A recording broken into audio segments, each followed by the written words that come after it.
Assalamualaikum warahmatullahi wabarakatuh. Selamat datang kawan-kawan semuanya di channel channel ngobrol horor ya. Dan masih bersama kami berdua di sini. Ada Biru, ada Bro Ayung di sana yang mau berbagi kisahnya ke kawan-kawan semuanya. Dan sebelum kita menuju ke Bro Ayung, kami mau mengucapkan dulu banyak-banyak terima kasih untuk kawan-kawan semuanya yang udah kasih support, udah kasih dukungan dalam bentuk apapun. Termasuk kawan-kawan yang udah ngasih super thanks ke ngobrol horor. Terima kasih banyak. Baik, langsung aja Bro Ayung, monggo waktu dan tempat dipersilahkan. Baik, terima kasih Mas Biru atas kesempatannya. Seperti biasa aku mau nyapa kawan-kawan ngobrol dulu ya. Assalamualaikum warahmatullahi wabarakatuh. Waalaikumsalam. Bismillahirrahmanirrahim. Apa kabar kawan-kawan ngobrol semua? Semoga semua dalam keadaan baik, sehat, dan selalu bahagia tentunya kapanpun dan dimanapun saatnya. Amin. Kembali kami berdua di ngobrol menemani teman-teman nge-share cerita-cerita horor seperti biasa ya. Betul. Terima kasih juga yang tadi sudah disampaikan Mas Biru, dan juga terima kasih untuk teman-teman yang baru mampir. Inilah ngobrol. Mari kita mulai, Bi. Monggo. Sorry, agak sedikit mengganggu. Iya. Ini nggak tahu curiga ada yang error atau gimana, tapi nggak apa-apa ya. Wave-nya, recordnya itu terlalu besar. Gede ya, terlalu gede volume levelnya. Betul. Tapi nggak apa-apa, lanjut aja Bro Ayung. Semoga nanti Kalau emang hasilnya rusak ya udah, berarti kita take ulang aja gitu. Baiklah. Monggo Bro Ayung. Anggap saja semua baik-baik aja. Semoga bisa dikondisikan nanti ya, Bi. Betul. Baiklah, ini ada sebuah kisah, Bi. Kisah ini terjadi tahun 1998. Kejadiannya di sebuah desa di wilayah Kendal, Bi. Sorry. Oke. Ya. Di 1998 di wilayah Kendal, dan baru dapat cerita semalam ya dari seorang teman. Ini kisah yang mengalami bukan menimpa. Kalau menimpa lebih cenderung ke Bata, batu bata atau apa gitu. Menimpa. Oh iya, batu bata ya, batu bata atau ketumpukan tronton atau apa gitu ya. Atau menimpa itu cenderung konteksnya tuh ke musibah. Betul. Kalau ini mengalami kan, walaupun ada hal yang kurang baik, biasanya ada hikmah seperti itu. Baiklah, ini yang mengalami Pak Tono, Bi. Pak Tono, dia adalah seorang penjual sayur keliling. Tapi dia bukan dari desa tersebut ya. Si pencerita tidak mau menyebut nama desa gitu. Baiklah, dia itu seperti biasa hari-hari menjajakan sayur setelah belanja. Biasanya kan di pagi hari ditatain belanjanya seperti itu. Biasanya istrinya kan bantuin, anaknya juga nggak bantuin kan, udah gede gitu. Terus setelah itu di keranjangnya ya, seperti yang kita lihat pada umumnya tukang sayur kayaknya nggak ada perkembangannya. Maksudnya bentuknya seperti itu, nggak terlalu ada perubahan yang mencolok. Mungkin pakainya sekarang ada yang pakai Tosa, terus ada yang pakai mobil ini kan, kolbak. Cuman banyak kan pakai motor. Kemudian dia keliling. Cuman kata ini Mbak Dewi yang menceritakan, nama samaran aja ya, Bi ya. Mbak Dewi menceritakan tentang Pak Tono. Pak Tono, iya. Kata Mbak Dewi, beliau itu bukan orang situ asli. Jadi ya berapa desa dari lingkungannya, dari desanya tersebut. Seperti biasa itu langganan mama, ibu-ibu, orangnya juga supel, ramah. Kalau nggak ramah nanti kan ya, tukang sayur ya umumnya begitu. Kalau sekarang kan banyak yang pakai toa kecil itu ya. Kalau itu ya versinya biasa, ngumpul, gembel, nawarin sayuran, kadang-kadang dia merukus, ngobrol. Satu ketika melewati sebuah makam, di situ ada makam besar, dan konon ceritanya kata Mbak Dewi, kunanya dulunya makam tersebut itu dulunya tempat yang mau dibikin sebuah masjid oleh para wali, walau alam ya. Ini cerita orang-orang dahulu gitu. Tapi ada sebuah pernyataan dari para dewan tersebut, masjid ini harus dibikin satu malam jadi. Nggak boleh ada orang yang tahu kecuali orang-orang yang terlibat dalam pembuatan tersebut. Dilalai ada seorang tetangga ya, nggak agak jauh ya, orang dulu rumahnya jauh-jauh. Wong belum ada jam, belum ada ini kan, ngertinya udah ngelilir. Dia kalau ngelilir itu bangun dari tidur. Itu biasanya kan subuh. Langsung orang dulu itu ambil alu, ketak-ketuk. Ya ngerti, emang udah terjadi, seharusnya sih tahu ya, jam segitu ya belum subuh. Ngertinya udah subuh, akhirnya itu ditinggalkan, nggak sido gitu, nggak jadi bikin ini masjid. Tapi setelahnya malah justru jadi pemakaman yang besar. Pak Tono tersebut jauh kan, kesininya kan paling tahun 98 kan, baru kemarin-kemarin lah, 20-an tahun mungkin ya. Itu dia keliling di situ sebenarnya berulang kali, mungkin setiap hari juga lewat di areal pemakaman tersebut. Tapi hari itu dia tuh keliling kan paling jam-jam tanggung. Kalau misalnya dari tempatnya dia jualan, dari desanya dia ke tempat tadi ya, desa tersebut, ya ketemunya mungkin jam 9, jam tengah 10, ya siang bolong bisa dibilang begitu, pagi yang cerah. Itu lewat di areal pemakaman ada ibu-ibu cantik yang manggil, tapi panoramanya bukan pemakaman, sama sekali bukan. Bahkan dia juga sempat bingung, kayaknya di desa ini biasa-biasa aja. Artinya bangunannya ya lumrah kayak di desanya dia, di desanya Pak Tono. Ada yang orang yang lumayan ya rada bagus, yang orang-orang biasa ya bangunannya ada yang permanen, ada yang masih gubuk seperti itu. Apalagi di tahun tersebut ya. Tapi ini kok ibu-ibu manggil, ayunnya luar biasa, cantik banget, rambutnya panjang hitam semua begitu ya. Rambutnya panjang, pakai gaun putih, terus ngaweh-ngaweh, tapi tanpa suara Bi.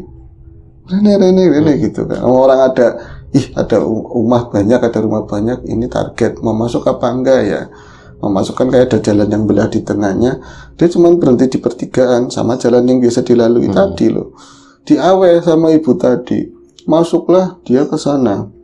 Karena diaweh ibu tadi, habis ludes barang dagangannya. Dan yang aneh biasanya dibeli sama orang-orang, Mas. Orang-orangnya ada di situ, dan kebanyakan ibu-ibu dari ya emang kebanyakan tukang sayur yang beli ibu ya.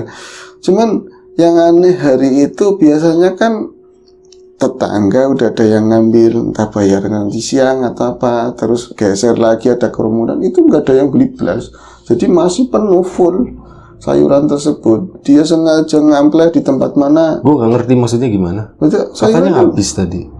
Habisnya di situ. Oh, pas awalnya sebelumnya ya, itu nggak ada yang beli. Iya, umumnya kan ada, udah ditungguin apa kayak gitu. Kadang-kadang warung tempel begitu juga nungguin kan produknya dia untuk dipasarkan kembali. Itu sama sekali nggak ada yang beli. Ya sempat sepaneng, sempat stres. Anak minta bayaran, segala macam. Pas sampai situ diaweh, ternyata pas udah dia milih sayurannya, ya kadang-kadang tukang sayur ya jualnya nggak sayur tok ya, ada ikan, ada macam-macam, ada ayam segala macam. Kurang pas ya namanya. Akhirnya terserah, bebas. Terserah ya. Warung kopi aja jualan ini. Kenapa lo ikut campur gitu? Kan urusan mereka. Bukan kapasitas saya ya.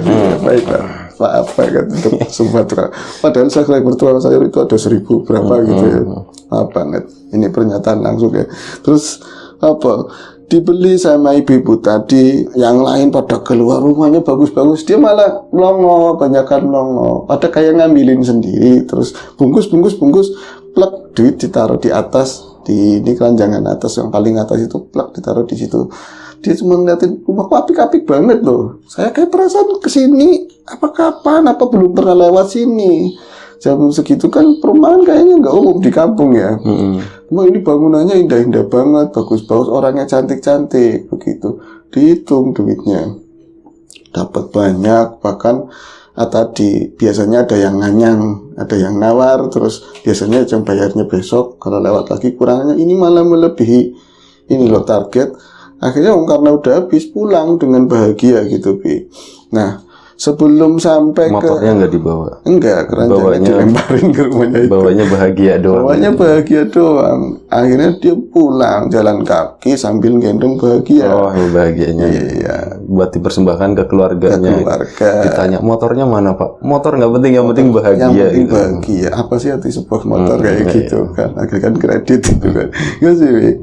Bawa motor, bawa keranjang, bawa bahagia, bawa semuanya lah, dia dibawa semuanya. Terus aku dari tadi saking sibuknya memperhatikan orang beli kok pada kosong gitu, dan tadi rame banget sampai lupa ada kopi yang diwadahin, teman udah adem wadahin botol-botol begitu, nggak ngopi, nggak ngerokok, mandek dulu ada kayak sawah begitu, areal sawah, tapi masih 2 kampung dari rumahnya gitu, mau ngopi. Rokoknya habis, ya wis nanti beli di sana. Warung itu terakhir lewong, zaman dulu kan warung mungkin nggak banyak banget kayak sekarang ya. mau satu kampung sebelum kampungnya berhenti di tukang warung. Di tukang warung kopi jualan rokok ya kan. Mampir di situ, terus Bu, rokoknya Bu, rokok kretek. Duit kan gembel-gembelan begini, Bi. Bukan kalau sekarang kan di tas pinggang mungkin ya, taruh di saku celana begitu.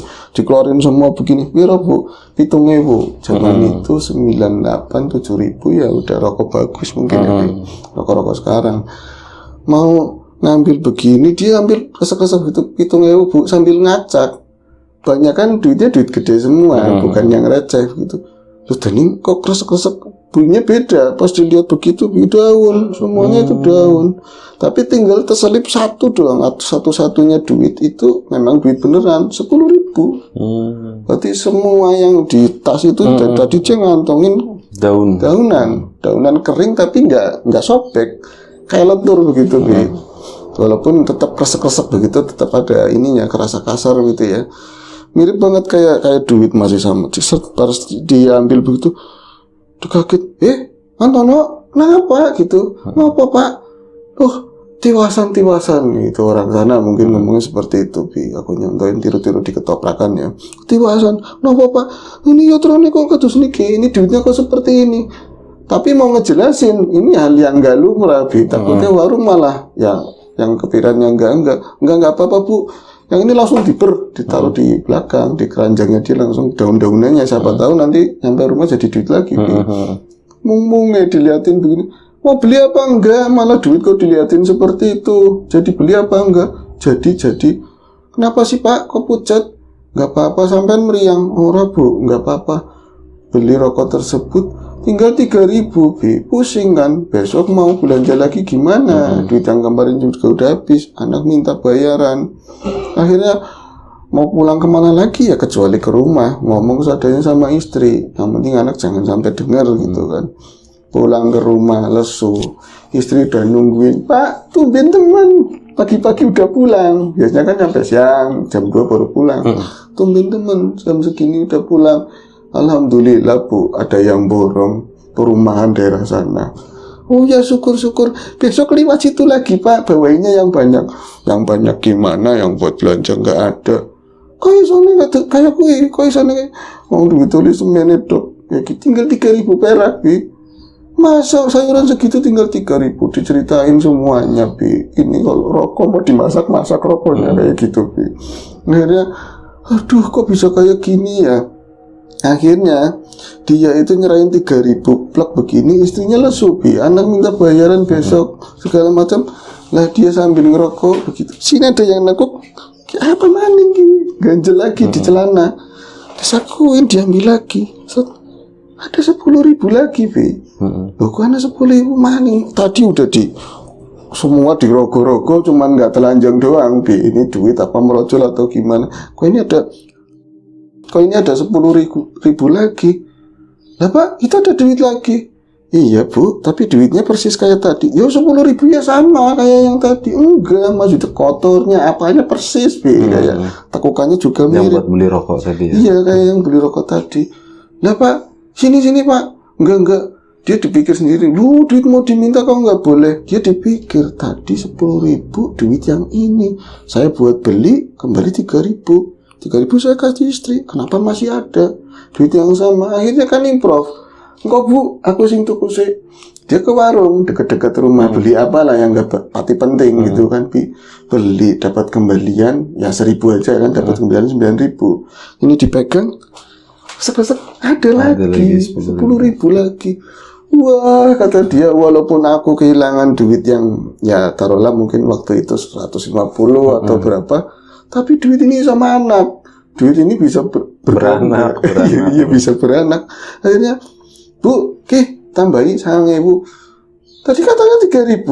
Ada yang nyelip gitu kan. Bapak Tono tadi nggak pulang ke rumah itu makan, emang belum ada yang dimasak. Dia malah berkarya, Bi. Coba cari belanjaan yang lain. Pulang-pulang saya itu kata Bu Dewi lebih dari 150.000, Bi. Duitnya gitu ya, sebanyak itu. Wes besoknya tetap belanja sayur, jualan ke sana.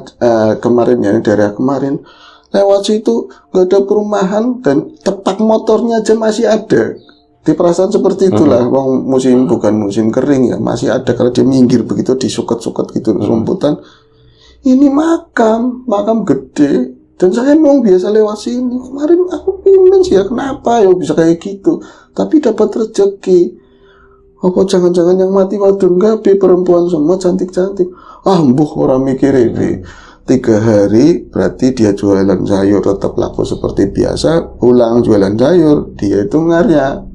Beli apa gitu kan, beli apa dapat lebihan lagi, seperti itu sampai pada akhirnya hari ketiga dia mulai mimpi aneh.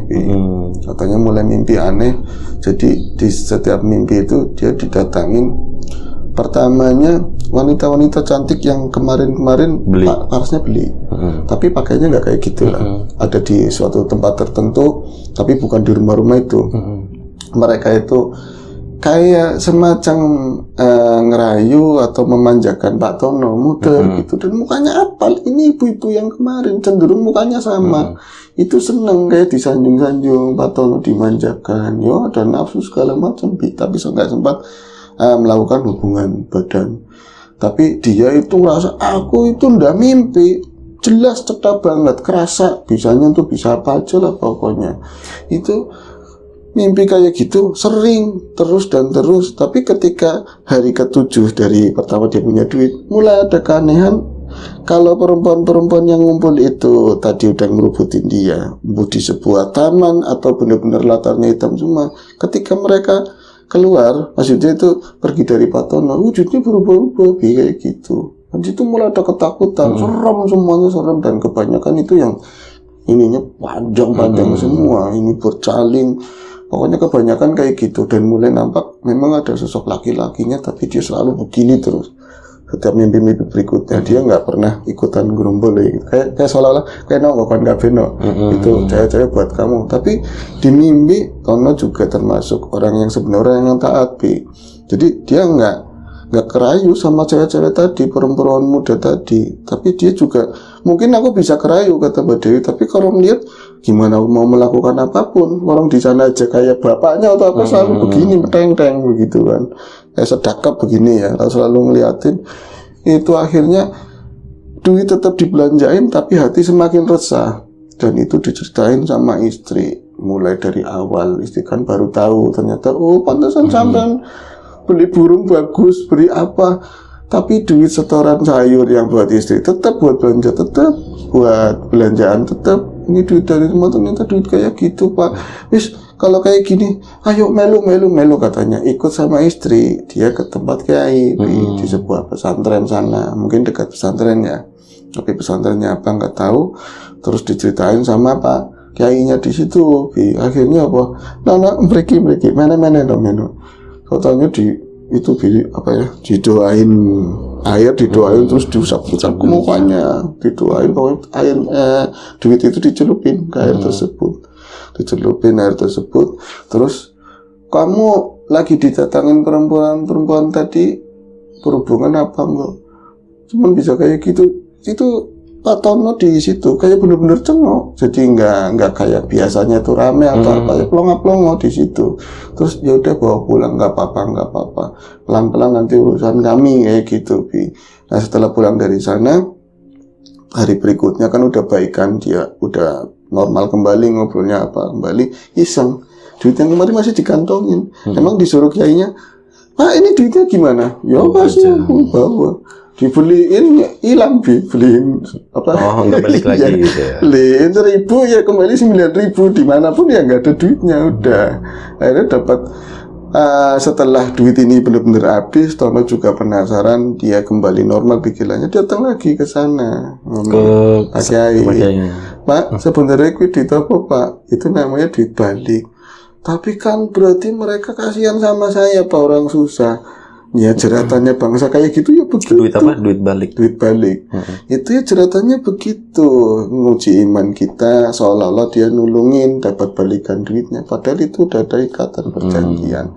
Dan di cerita ini saya ngalamin sendiri, bukan aku ngalamin perjanjian, tapi ada saudara begitu ya, dia pernah orang rajin tapak begitu dulu, terus di daerah gitu. Saudara lu. Saudara. Berarti keluarga lu tuh keluarga pertapa ya?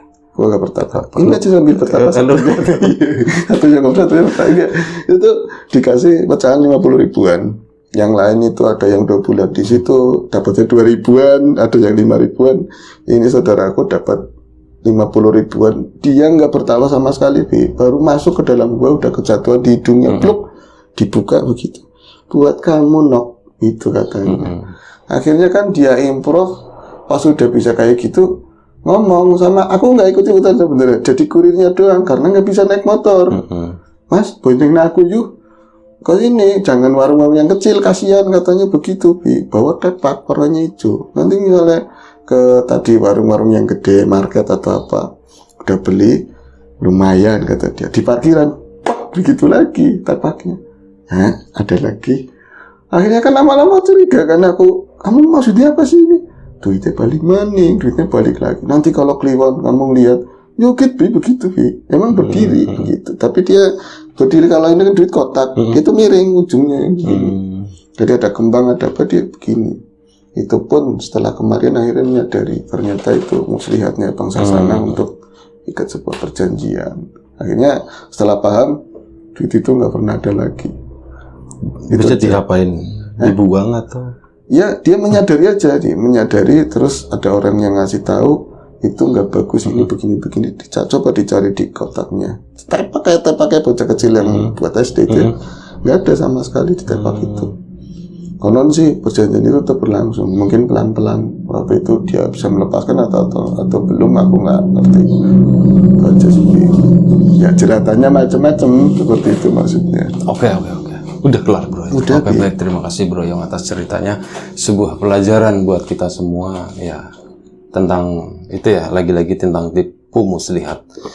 Bangsa seperti itu tuh aneh-aneh macam-macam. Salah satunya itu tadi uang balik itu tadi. Baik, terima kasih kawan-kawan di rumah. Mohon maaf misalnya ada sesuatu yang nggak berkenan di mata hati telinga kawan-kawan semuanya, mohon dimaafkan. Doa terbaik dari kami untuk kawan-kawan semuanya. Sampai jumpa di episode selanjutnya ngobrol horor. Jaga kesehatan kawan-kawan. Assalamualaikum warahmatullahi wabarakatuh.